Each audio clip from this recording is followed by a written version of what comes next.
Foil is such a great way to add some shine to your cards, and I've got 3 techniques today showing you how to add some fun foiled frames to your cards to add a focal area to your sentiments and stamps.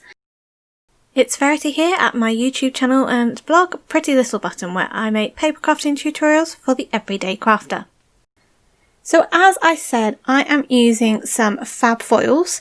These are from Wild Embossing Powders, and I'm using the copper, blush and rose gold foils, which are all beautiful sort of pinks, reds and coppery colours. Great for this time of the year.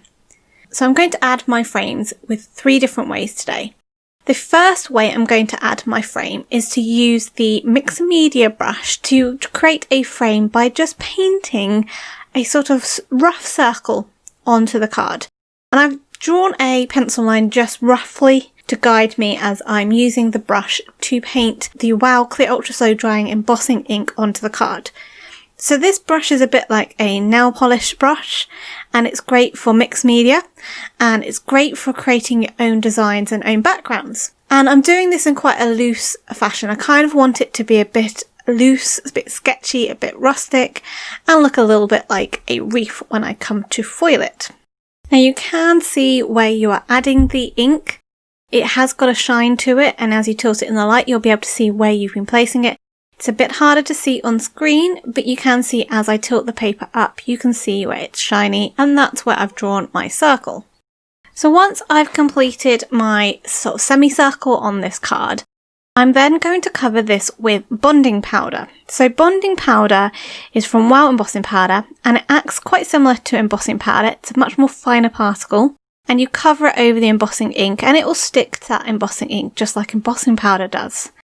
Once you've tapped off all your excess, you can then heat set this with your dual speed heat gun. Use heat setting 2. As I say, it's just like an embossing powder, so it will all melt as the heat gets it. Now I'm not melting all of the powder in one go, I'm doing it in sections. So once the bonding powder is heated, it stays sticky for some time. So this allows you to put the Fab Foil over the top, and then I'm just using a bone folder just to burnish the foil down over the bonding powder. And as you peel it off, the foil sticks to that powder and you get a lovely shine. Now obviously when you're putting your foil down, you want to make sure you've got the pretty colour side facing upwards. And I'm doing this in sort of stages because it will start to cool down the bonding powder, and by the time you pop the foil on over the top, it may not catch in all of the areas. So there I like to do it in sort of little stages just to get the best foil possible. And as I say, this, because I use the mixed media brush, I get quite a nice rustic look to the foiling and to the circle, and I really love the look of this. So I just keep heating the powder up, applying my foil and then burnishing it with my bone folder. And as you can see, for the end product I have this really beautiful foiled circle frame offset to one side, and it's very flat and looks like it's almost been printed on the paper.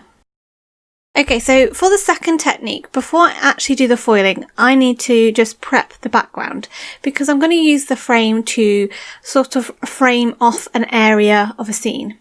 And I want to create a sky and a ground. So I'm using some post-it notes to frame off a diamond in the middle of the card.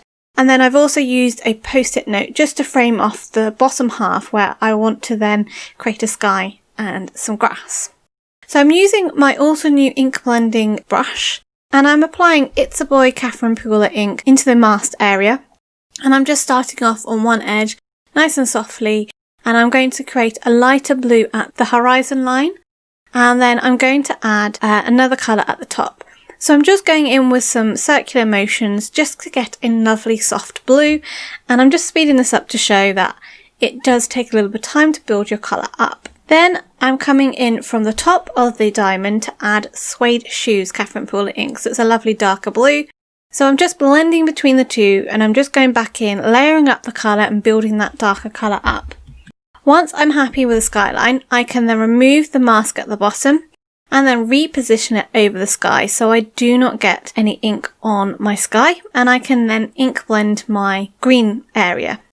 So for this, I'm just using Garden Party Catherine Pooler ink, Again, using one of the blending tools. This one I just keep for green inks, and I'm just softly blending the Garden Party on. And I'm not using 2 shades of colour on this area because it's a much more smaller area.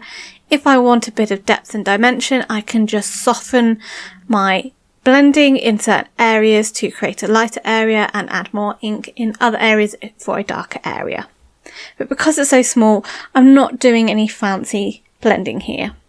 Okay, so once I've removed all the post-it notes, I now have a lovely area that's quite flat, but I want to add a nice fun foiled frame to it. So what I'm going to do is I'm using these thin foam strips from Dari's, and what I will do is I will place these around the edge of my ink blending little scene, and then I'm making sure that they sort of fit the same edge of the square. So I'm placing 1 piece of strip on each side of the square. Then I'm using my scissors just to cut that down where it overhangs. And then I'm keeping the release paper on the top of them at the moment. So I've now got my 3D foam frame in place, and I'm just taking the release paper off one of those strips and adding some rose gold Fab Foil over the top. And I'm just burnishing this down over that foam pad. So it's got an adhesive side to it, which foam pads do. So we can use this adhesiveness to adhere foil. Because it's sticky, the foil would adhere to it. So I'm just burnishing it down just to get a really good adherence. And then sometimes it can be a little bit hard just to initially peel the release paper off the foil up when it's on these foam pads. But once you get that initial pull and it releases, it will come off really, really easily. And then you have this beautiful foiled area. Now, I didn't quite align my foil up, and I got a bit of area where there wasn't any foil on the adhesive. Wasn't a problem, just reposition it over that adhesive foam, burnish it down again, and the foil will stick there, covering up any areas of imperfections. So I'm just repeating this around the frame, again removing that release paper, then positioning the foil down over the top of it, burnishing it with my finger or a bone folder if you want a really good adherence, and then I'm just peeling the release paper, the foil release paper up to reveal the beautiful 3D foam foiled frame. Okay, so the final way to add a foiled frame to your card is to use toner peel and stick adhesive sheets. So the toner will allow the foil to adhere to it when we add heat. So I'm going to use 2 nesting square dies, and I'm going to die cut this out of a piece of toner peel and stick adhesive. And the peel and stick is really great because you don't need to add anything else to it, to the back, to be able to adhere it to your card. I'm using a little bit of washi tape just to keep my square dies in place, because I'm going to use this to then also die cut out of white card a couple more of these frames, just because I want to add a bit of dimension to my card. So this is a great way of getting the same effect on the previous card, but if you don't have the adhesive strips. So once I've die cut that out, I've got a nice black square frame. Now, to be able to foil this, we need to apply the foil with some heat. And for this, I'm going to use my Mink foiling machine. Now, you can use a laminator if you have got one. You just need to heat it up for a period of time, and that will depend on what laminator you have. When I've got my Mink machine on, I've switched it on to number 3. It's currently red at the moment, saying it's heating up, and when it turns green, I know it's ready to use. Now, to foil this through my Mink machine, I use a carrier sheet. So the Mink machine comes with some plastic carrier sheets, but you could use a folded piece of paper if you wanted to. And I just open this up to place my frame in, and then I can add some foil over the top. So for this frame, I am using the Blush Fab Foil, which is a lovely metallic pink. It's such a gorgeous colour. I really love this kind of foil colour. And I'm just cutting a piece that's big enough to cover the frame. Now, obviously, it's not going to use that much foil because there will be a large space in between, so you can keep that foil off cut and still use it again. Even though you run it through the foil machine, it's not adhered to anything, so it will react again next time you need to do it. So you won't waste any of your foil, which is brilliant. Once it's in my carrier sheet, I'm just feeding it into my Mink machine. This will feed it through, apply heat and pressure to get a really good foil. And obviously the magic happens when you bring it out of your ink machine or your laminator, open it up and then peel off that foil transfer sheet, and you see the lovely foiled frame in front of you. So as I said, I also die cut the same frame out of white cardstock twice, and I'm just using some liquid adhesive just to layer these on top of each other so I can create a dimensional frame. Now, as I mentioned, the toner sheets that I use were peel and stick adhesive sheets. So I can peel the back off the foiled frame, and that will allow me to then adhere it down. I don't need to get any glue on the back, which if you get any glue on your foil, it can sort of give it a sort of tarnished, mattish look to it. So this is a great way of ruining your foiled frame. So then I'm just adding this to my white card base, and I decided to offset my frame to one side slightly just to make it look like you're peeking into the stamp scene when I create it. So for this card I have used the Hero Art Snowy Town stamp set, and I've placed the actual lake onto my card panel, but I'm just placing the other stamps that I want to create in the scene on top just to determine the layout of my scene. And I'm placing two of the buildings beside the actual lake.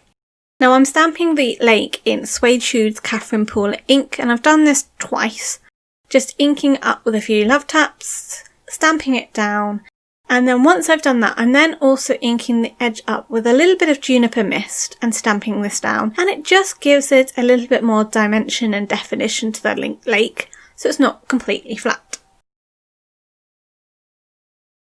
In addition, and then I stamped those two buildings in some more Catherine Poole ink. So this was icing on the cake for the roofs, and then over coffee for the actual walls of the buildings, just to give it a little bit more interest, having the roof in a different colour. And then to finish off the scene, I'm also adding a little lamppost and two of the figures skating on the lake. I'm stamping these in blackjack ink just to create a silhouette look to it. Now to add a little bit more dimension to the stamping, so it doesn't look like they're just kind of floating there in the air, I'm using a few alcohol markers in cool greys just to add a little bit shadows to the buildings and to the lampposts, just to ground them a little bit more.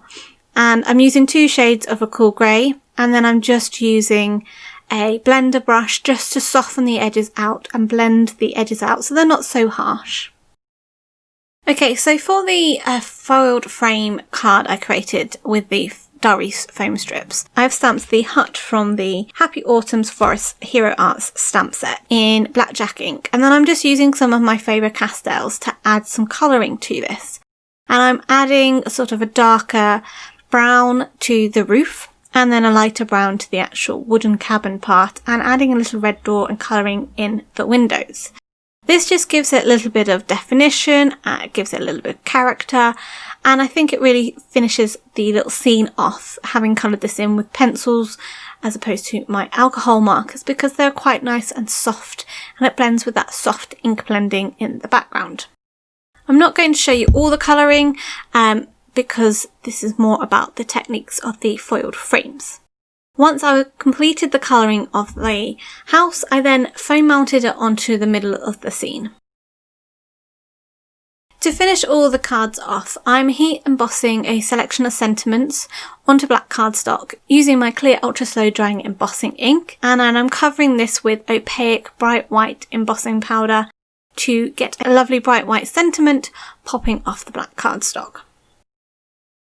So I've stamped the Thankful from Catherine Poole's Autumn Blessings stamp set, and I also stamp a selection of the leaves and twigs and little acorns from this stamp set onto some white cardstock in a selection of greens and brown inks to then fussy cut out for the card.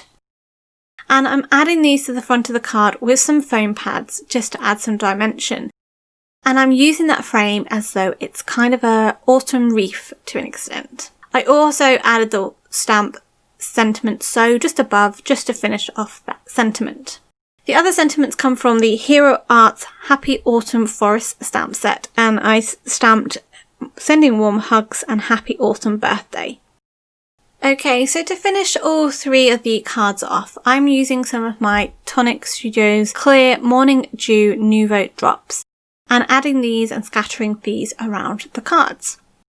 I hope today has shown you 3 different ways of adding foiled frames to your cards, and that there's one technique that you can try in your next paper crafting adventure. Foil is such an elegant accent to add to a card, and there are so many ways to add it that it can look effortless. So in the comments below, let me know which is your most favourite way to add foil to your cards. If you enjoyed today's video, why not give it a thumbs up and think about subscribing to the channel. Also hit that bell icon so you'll be notified when the next video is up. For 10% discount at the Wow Embossing Powder shop, just use the code you can see on screen. You'll find a list of supplies and link in the description box below. Until next time, happy crafting!